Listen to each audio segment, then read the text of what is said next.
previa de ese importantísimo Real Madrid-Benfica. Hola, muy buenas a todos, bienvenidos al canal. En este vídeo quería hacer una previa sobre ese partido, no va a ser con la pizarra táctica, ya que yo creo que los conceptos que puedo señalar en la pizarra ya han sido más bien señalados en el partido de la ida, y yo creo que es un poco más o menos repetir el mismo vídeo y no quería hacerlo de esta manera, así que sí que me quería centrar algo más de palabra en cuanto a las sensaciones o las cosas que pueden ser importantes de destacar sobre este partido, también el 11, sobre si tengo alguna duda o no, sobre cómo podemos afrontar el partido, sobre cómo lo veo, sobre todo este tipo de cuestiones que envuelven al fin y al cabo a una previa de un partido que por mucho que estemos a finales de febrero ya se antoja absolutamente importante. O sea, es un partido de noche estrellada, como yo lo llamo, noche de Champions, noche en la que es el partido de vuelta encima, no es el partido de ida, que luego siempre tienes ese bote salvavidas que te puede generar ese partido de vuelta, ¿no? En este caso es a vida o muerte. Es cierto que tienes realmente a nivel numérico el hecho de que con empatar el partido te sirve para pasar de ronda. Lógicamente no puedes ir a empatar porque en el momento en el que vas a empatar al final acabas perdiendo. Esto es casi una regla no escrita en el fútbol, especialmente los equipos que son superiores al equipo al que se van a enfrentar. Si están racaneando, al final pocas veces se llevan el gato al agua. Si es al revés, si es el equipo inferior el que está racaneando, pues se entiende que es un papel que les corresponde en base a la diferencia entre ambos equipos, y en ese caso sí que si van a empatar, pues muchas veces pueden lograr esa capacidad para empatar, porque además tienen esas condiciones a nivel totales en cuanto a las capacidades de sus jugadores y la conexión que tienen entre ellos y el saber sufrir porque saben que es la única opción que tienen de poder sacar ese partido. Pero en los partidos grandes, en los equipos grandes, es mucho más difícil porque hay un menor compromiso por parte de los jugadores cuando te estás enfrentando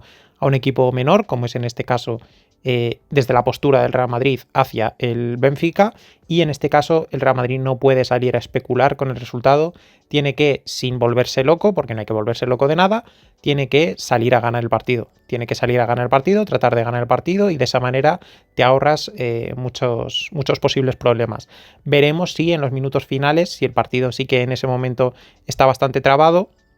a nivel de resultado, ya sea un 0-0, un 0-1, un 1-0, bueno, ahí ya veremos cómo sí que somos capaces o cómo podemos creer que es la mejor manera de afrontar esos minutos finales. Ahí sí que, pues si te toca en un momento dado especular porque el equipo rival ya sí que se va con todo hacia adelante y a ti no te queda más remedio que especular más con el balón o incluso con la posición y replegar de manera casi total, incluso vete tú a saber si llegar a quitar delanteros para meter centrocampistas y generar un poco más de seguridad. Bueno, eso ya lo veremos, pero sí que creo que esto es una cuestión bastante evidente, y es que el Madrid tiene que ir a ganar el partido y olvidarse por completo del resultado del partido anterior. He de decir que a medida que avanzan las horas, no sé vosotros, pero a mí se me está generando esa sensación de incertidumbre, ¿no? De, al fin y al cabo, es que es un partido importante. O sea, por mucho que estemos a las alturas de temporada que estamos, lo es. Entonces, teniendo en cuenta de que venimos del pinchazo de los Asuna y que habíamos ido recuperando una serie de sensaciones positivas en base también a ese mismamente partido contra el Benfica, pues al final no sabes por dónde puede salir este equipo, ¿no? Es uno de los principales problemas que tenemos, y es la falta de conocimiento real de lo que nos vamos a encontrar, ¿no? Yo confío, noche de Bernabéu, noche en el que yo creo que varios jugadores van a dar realmente un gran rendimiento, y creo que sinceramente vamos a acabar ganando incluso el partido, pero no puedo evitar tener esa sensación de que va a haber un momento en el partido en el que vaya a creer que, cuidado, a ver si nos estamos metiendo en un problema, al igual que pues mismamente en la última Champions que ganamos, pues pudimos tener ese momento de sufrimiento contra el Leipzig. En cuanto al 11 de Arbeloa, sinceramente solo tengo una duda, y es una duda que no debería tener, pero bueno, yo os la comento y ya me decís en las cajas de comentarios si opináis más o menos lo mismo o no. Yo antes de este partido ya os decía que había un debate que sí que me parecía interesante, el ver cómo lo iba a resolver Arbeloa, y era quién acompañaba a Rüdiger, en caso de estar Rüdiger bien, que por suerte está bien, o todo lo bien que podemos decir que está Rüdiger,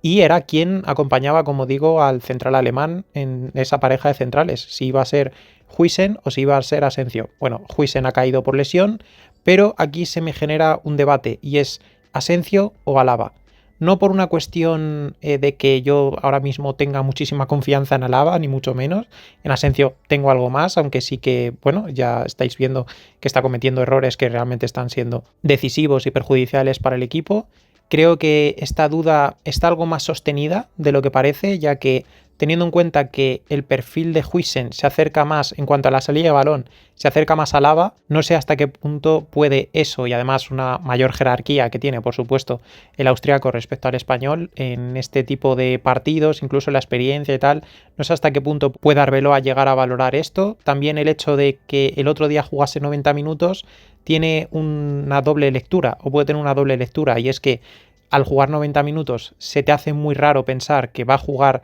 dentro de 3-4 partidos un nuevo encuentro de titular, un jugador que no está tan acostumbrado a ello, y es la lectura, y es una lectura bastante coherente, pero al mismo tiempo también hago la siguiente lectura, y es: jugó 90 minutos, no lo hizo nada mal, a lo mejor eso da la sensación de que Alaba está mejor de lo que podíamos creer. Entonces, esa es mi gran duda. En cuanto a si jugase a Alaba, también hay un problema, y es que seguramente los laterales nuestros van a ser tanto Carreras como Trent. Especialmente Trent es el jugador al que más hay que proteger. Si jugase Alaba, Rüdiger estaría desplazado al sector derecho, es decir, a ser el protector, entre comillas, de Trent. Rüdiger ahora mismo no está al 100%, entonces tampoco es un protector, digamos, muy fiable para Trent. Por mucho que Trent va a tener por delante a Valverde, que ese sí que le va a guardar mucho el frente y muchas veces las espaldas también necesita esa ayuda, esa cobertura desde la zona del central, ¿no? Y que la cobertura de Trent en este caso sea Rüdiger, pues yo sinceramente prefiero que sea Asensio, porque además luego encima vamos a tener por el sector derecho del ataque del Benfica el jugador que seguramente vaya a sustituir a Prestiani va a ser Luque Bacchio, salvo que Mourinho tenga algo pensado a nivel táctico y nos genere otra serie de dificultades, o que haya pensado otra serie de cosas pues para dificultarnos la forma de afrontar el partido. Creo que va a ser Luque Bacchio. Entonces es un jugador ciertamente potente a nivel físico, a nivel técnico, a nivel de velocidad, y hombre, que la cobertura de carreras en ese caso fuese Alaba, teniendo en cuenta que Pavlidis también es un jugador que es el 9 del Benfica, tiene un componente especialmente físico de 9 grande que le puede generar muchos problemas a Alaba, pues hombre, ese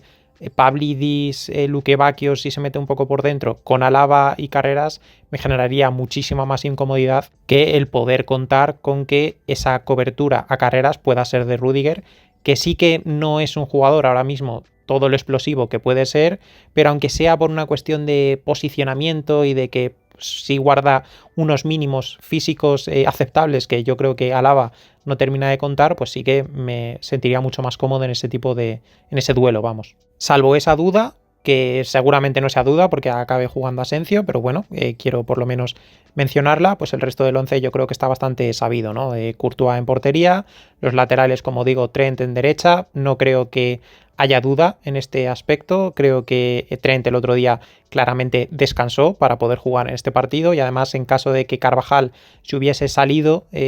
contra los Osasuna, pues igual sí generaría ese debate, ¿no? Pero en este caso fue todo lo contrario. La actuación de Carvajal fue realmente deficiente y no creo bajo ningún concepto que vaya a jugar mañana Carvajal por delante de Trent, salvo que Trent pues tenga, Dios no lo quiera, un problema físico de última hora. La pareja de centrales, como digo, será Rüdiger y más que probablemente Asensio, y en el lateral izquierdo Carreras, por supuesto. Luego los 4 medios por delante, que van a ser en derecha Fede Valverde, en izquierda Camavinga, en el doble pivote con Tchouaméni y Arda Güler. Ya sabemos que, bueno, hay mucha movilidad, ¿no? Y muchas veces, en muchas fases del partido vamos a encontrar a Arda Güler claramente por delante de Tchouaméni, haciendo el 4-4-2, pero en lugar de en línea, pues en rombo, para generar ese nexo de unión con los dos delanteros, que por supuesto, ya los digo, van a ser Vinicius y Mbappé. Y bueno, vamos a tener ese 4-4-2 especialmente sin balón. Las fases que el Benfica tenga balón, pues que alguna habrá seguramente. El Real Madrid se va a replegar en ese 4-4-2, y es cierto que luego en ataque no es una doble punta al uso, porque al fin y al cabo uno de los dos componentes de la doble punta va a estar claramente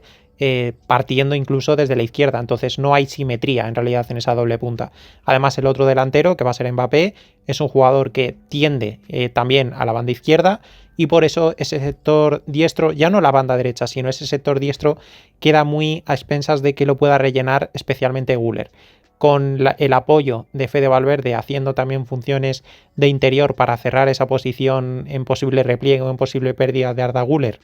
la polivalencia que te puede dar Trent con precisamente ese entendimiento que ya sabéis que tiene con Fede y con Güler para pues cuando Trent baje como tercer central para que se abra Valverde y se cuele por dentro Güler, o que sea Valverde el que cierre como tercer central y se abra Trent. Bueno, lo que sí que creo que vamos a ver con la presencia de Trent y de Valverde es que Güler va a caer esta vez muy poco a banda derecha. Me extrañaría realmente que cayese, y en caso de que caiga seguramente acabaríamos viendo, por lo menos en esa fase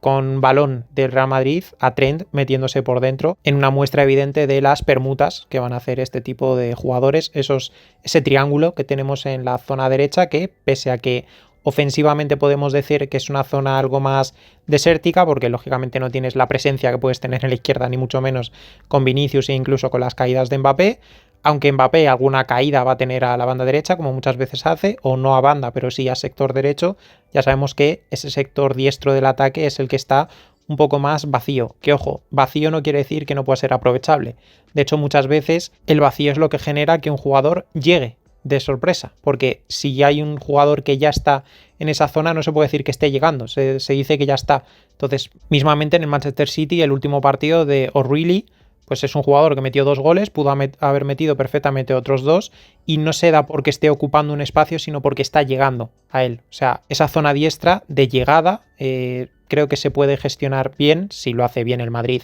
con balón, con ese Güler, Valverde, con Trent incluso, pudiendo pues Valverde generarle esa cobertura defensiva. Bueno, creo que dentro de que obviamente pues prefería tener a un jugador más de ese corte para ese perfil, pues un Michael Olais, por poner un ejemplo, o Rodrigo si fuese zurdo, ponte, un Estebao, bueno, ese tipo de jugadores, pues creo que se puede gestionar de buena manera esa llegada desde segunda línea. Además, quiero recalcar que espero una gran noche de Vinicius, creo que se va a dar, creo que además por lo que pasó en el primer partido va a tener todavía un aire más reivindicativo para este encuentro, por mucho que no vaya a estar Prestiani. Además es noche de Bernabéu, noche de Champions, viene en un buen momento de forma, además no solo un buen momento de forma, sino que mentalmente está activo. Lo que os digo, el ejemplo claro es el gol que metió contra el Osasuna. Ese desmarque agresivo a la zona del remate solo se da si este jugador está mentalmente activo. Creo que está y creo que va a hacer un gran encuentro mañana, que es uno de los jugadores a los que realmente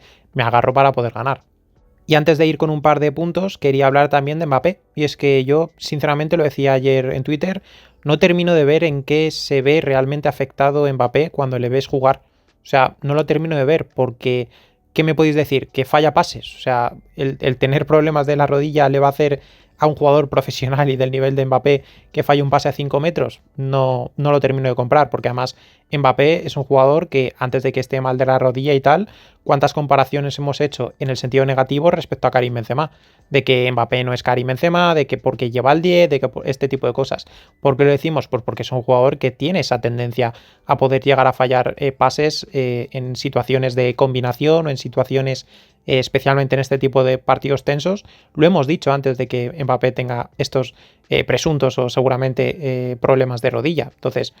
no compro que el hecho de que falle pases sea por un problema de rodilla. Por supuesto, no compro que no presione por un problema de rodilla, porque entonces lleva 8 años con problema de rodilla y eso no lo termino de comprar. En cuanto a los goles, bueno, contra el Benfica pudo haber metido 4 goles. Contra el Osasuna pudo haber metido 2 goles fácilmente. O sea, de hecho, mete uno y lo anulan, que además lo mete por toda la escuadra. Tiene un remate con la zurda que le saca el defensor de los Asuna, Javi Galán,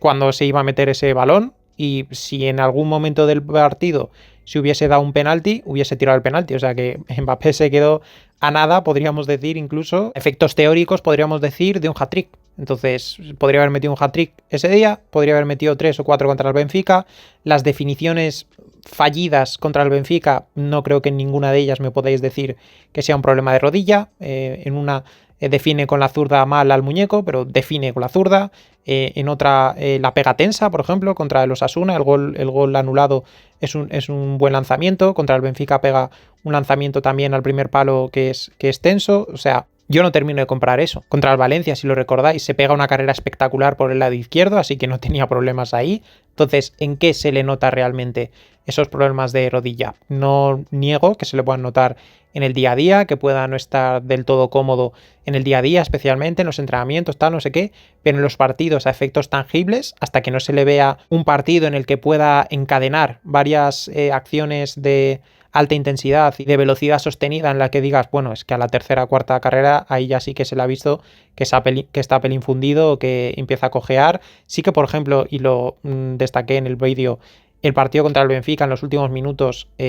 ahí sí que le vi un poco cojear, pero más allá de ese rato en el que sí que le vi esa pequeña cojera, pero fíjate si fue liviana, que ni siquiera se hicieron eco los periódicos ni se habló en los debates, así que fijaos si fue ligera, seguramente a lo mejor ni os disteis cuenta. Y yo creo sinceramente que de Mbappé me puedo esperar una noche en la que pueda, si Vinicius encima está bien y el Benfica pues hay un momento en el que tiene que venirse un poco más arriba para poder pensar en pasar esta eliminatoria, pues perfectamente puedo estar viendo a un Mbappé que pueda meter su doblete, pero vamos, pero fácilmente. Así que en cuanto a Mbappé, sinceramente no tengo ningún tipo de problema individual respecto a la respuesta que pueda dar en este partido, sinceramente. Destacar un par de puntos que ya comenté en la previa del partido de ida, y es que el Madrid tiene que estar junto, sin duda, tiene que frenar como sea esa posibilidad de las transiciones del Benfica, y eso se debe a no perder balones estúpidos, cosa que conseguimos hacer